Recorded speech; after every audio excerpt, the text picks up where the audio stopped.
us a shot. Give us a shot. Come on.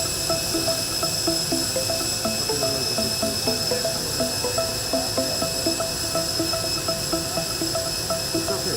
Got him, Sergeant.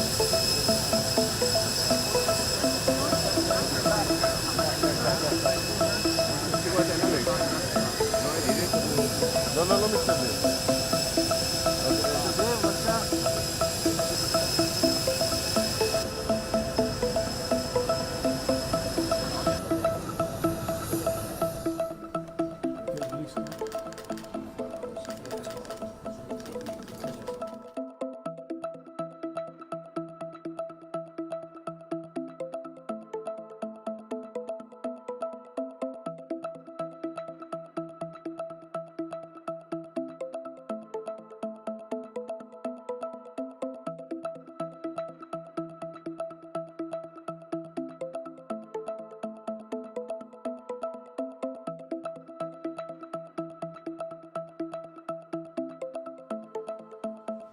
Mr. President, you're meeting with our united war cabinet,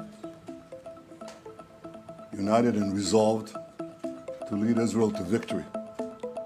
This will be a different kind of war because Hamas is a different kind of enemy. While Israel seeks to minimize civilian casualties, Hamas seeks to maximize civilian casualties. Hamas wants to kill as many Israelis as possible and has no regard whatsoever to Palestinian lives. Every day, they perpetrate a double war crime, targeting our civilians while hiding behind their civilians, embedding themselves in the civilian population and using them as human shields. We've seen the cost of this terrible double war crime against humanity that Hamas is perpetrating in the last 11 days. As Israel legitimately targets terrorists, civilians are unfortunately harmed.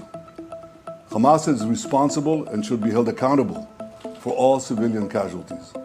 We saw the cost of this terrible war crime yesterday when a rocket fired by a Palestinian terrorist misfired and landed on a Palestinian hospital. The entire world was rightfully outraged, but this outrage should be directed not at Israel, but at the terrorists. As we proceed in this war, Israel will do everything it can to keep civilians out of harm's way. We have asked them and will continue to ask them to move to safer areas.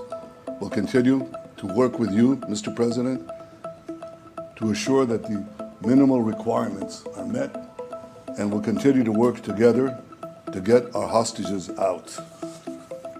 Mr. President, the road to victory will be long and hard, but united in purpose and with a deep sense of justice and the unbreakable spirit of our soldiers and our people, Israel will prevail.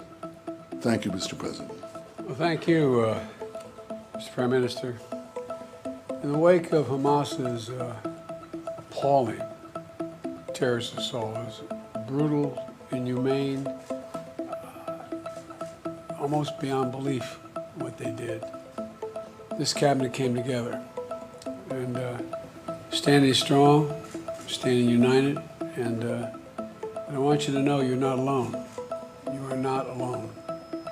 As I emphasized earlier, we will continue to have Israel's back as you work to defend your people. We'll continue to work with you and partners across the region to prevent more tragedy to innocent civilians. 75 years ago, your founders declared that this nation would be one based, quote, based on freedom, justice, and peace. Based on freedom, justice, and peace. The United States stands with you in defense of that freedom, in pursuit of that justice, and in support of that peace. Today, tomorrow, and always, we promise you. Stick with Headlines in 5 for more insightful analyses on global affairs. Subscribe, like, and share to stay updated on the globe's most pressing issues.